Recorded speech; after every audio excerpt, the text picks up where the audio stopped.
गरीब का 26 जनवरी। एक चंदू नाम का लड़का था जिसे बचपन से ही पेंटिंग का बहुत शौक था।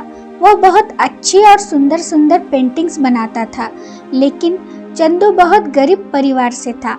उसके माँ बाप मेहनत मजदूरी करते थे। उसके परिवार में माँ बाप, चंदू और उसकी बड़ी बहन गीता रहती थी।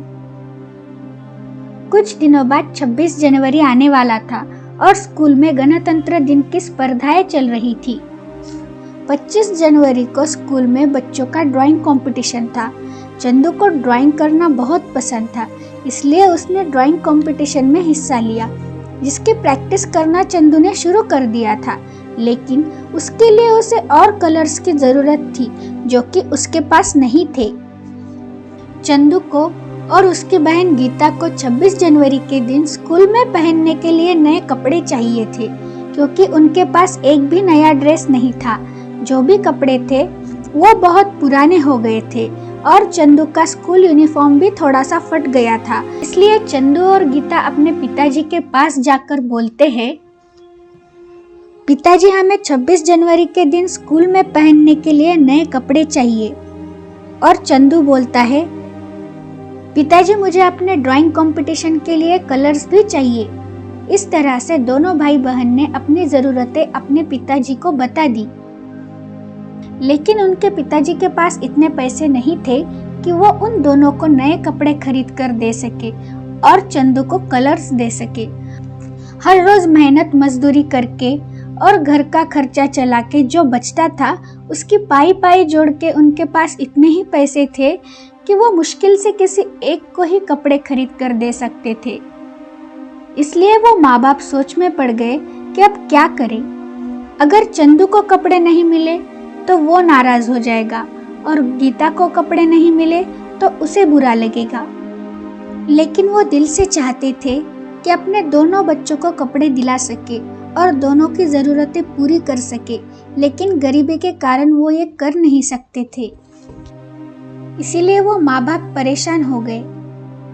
फिर चंदू की माँ चंदू और गीता को बुलाकर समझाती है, देखो बच्चों, तुम्हारे पिताजी एक साथ दोनों को कपड़े खरीद कर नहीं दे सकते। उनके पास किसी एक के कपड़े खरीदने के ही पैसे हैं और मुझे लगता है कि अभी गीता को कपड़े खरीदने चाहिए, क्योंकि उसके कपड़े बहुत पुराने हो गए हैं। और चंदू, तुम्हें किसी तरह से हम सिर्फ कलर्स ही खरीद कर दे सकते हैं जिसकी तुम्हें ज़रूरत है। तुम्हारा शर्ट थोड़ा सा फटा हुआ है, उसे अच्छे से सिलवा कर और धुलाकर तुम्हें पहनने को दूंगी। बेचारा बच्चा चंदू अपनी माँ बाप की परेशानी समझ जाता है और मान जाता है, ठीक है बोलता है। फिर किसी तरह पिताजी गीता के लिए नई ड्रेस और चंदू के लिए कलर्स लेकर आते हैं। गीता के हाथ में ड्रेस देते हुए पिताजी बोलते हैं, गीता, इस ड्रेस को 1 साल तक पहनना, क्योंकि साल भर अब मैं तुम्हें नई ड्रेस खरीद कर नहीं दे सकता। दोनों बच्चे ये देखकर खुश हो जाते हैं और अपने अपने तैयारियों में लग जाते हैं। बेचारा चंदू तो अपने मनपसंद कलर्स देखकर ही खुश हो जाता है और पेंटिंग की प्रैक्टिस करने बैठ जाता है, क्योंकि कल उसका ड्राइंग कंपटीशन रहता है। उन्हें देखकर पिताजी खुश हो जाते हैं और सब अपने अपने काम पर लग जाते हैं। गीता अपना नया ड्रेस पहनकर आती है और चंदू को दिखाती है, और तभी गलती से चंदू की कलर बोतल गीता के ड्रेस पर गिर जाती है और गीता का पूरा ड्रेस खराब हो जाता है। ये देखकर दोनों घबरा जाते हैं। गीता जल्दी से उसे धोने के लिए जाती है। घबराते हुए उसके पीछे चंदू जाता है। बहुत धोने के बाद भी कलर ड्रेस से निकलता ही नहीं, तो चंदू बोलता है, दीदी मुझे दिखाओ, मैं साफ करके देता हूँ। ऐसा बोलकर जोर से रगड़ता है और इस वजह से गीता का नया ड्रेस फट जाता है। यह देखकर गीता जोर जोर से रोने लगती है। चंदू उसे समझाता है, दीदी रो मत।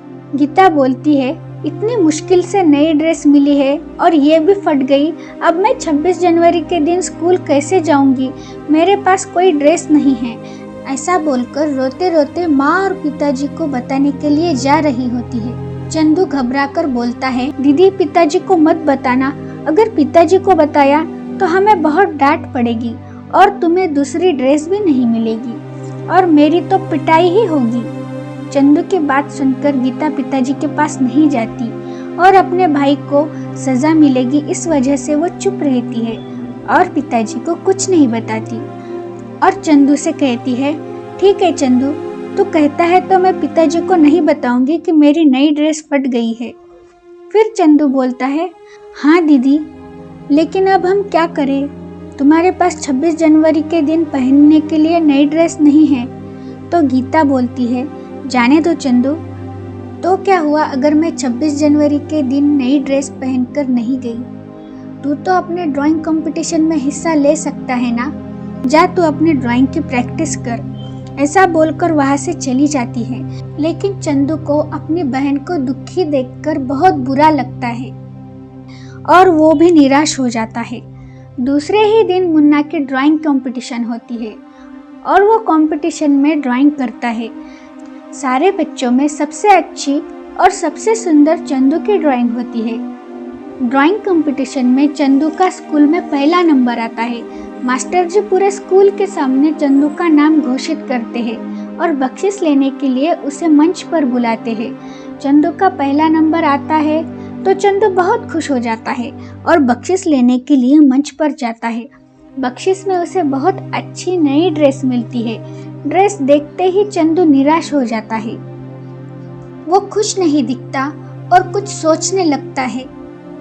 मास्टर जी इस बात पर ध्यान देते हैं कि चंदू बख्शिश पाकर खुश नहीं है और चंदू के पास जाकर उसे बोलते हैं, चंदू, तुमने सबसे सुंदर ड्राइंग बनाई है और इस वजह से तुम्हें बख्शिश भी मिला है, पर क्या तुम खुश नहीं हो? तब चंदू मास्टर जी से बोलता है, मास्टर जी, मुझे बख्शिश मिलने की खुशी ज़रूर है। मुझे बख्शिश में इतनी महंगी अच्छी नई ड्रेस मिली है, लेकिन इस ड्रेस की ज़रूरत मुझसे ज़्यादा मेरी बहन को है, जिसे कल यानी 26 जनवरी के दिन पहनने के लिए ड्रेस नहीं है। मास्टर जी, क्या आप ये ड्रेस वापस लेकर मेरी दीदी के लिए नई ड्रेस दे सकते हैं? मुझे ड्रेस की आवश्यकता नहीं है। इतनी छोटी उम्र में चंदू का त्याग और अपने बहन के प्रति प्यार देखकर मास्टर जी को चंदू पर गर्व महसूस होता है। चंदू की समझदारी देखकर उससे प्रभावित होकर मास्टर जी चंदू और उसकी बहन गीता दोनों के लिए नई ड्रेस बख्शिश में देते हैं। ये देखकर चंदू बहुत खुश हो जाता है और मास्टर जी को धन्यवाद देता है और दौड़ते हुए अपनी बहन के पास जाता है और उसके हाथ में ड्रेस देता है। नई ड्रेस देखकर गीता की तो खुशी का ठिकाना ही नहीं रहता और दोनों खुशी से झूम उठते हैं। दोनों भी नई ड्रेस पहनकर गणतंत्र दिन बड़े ही खुशी से और बड़े ही प्यार से मनाते हैं।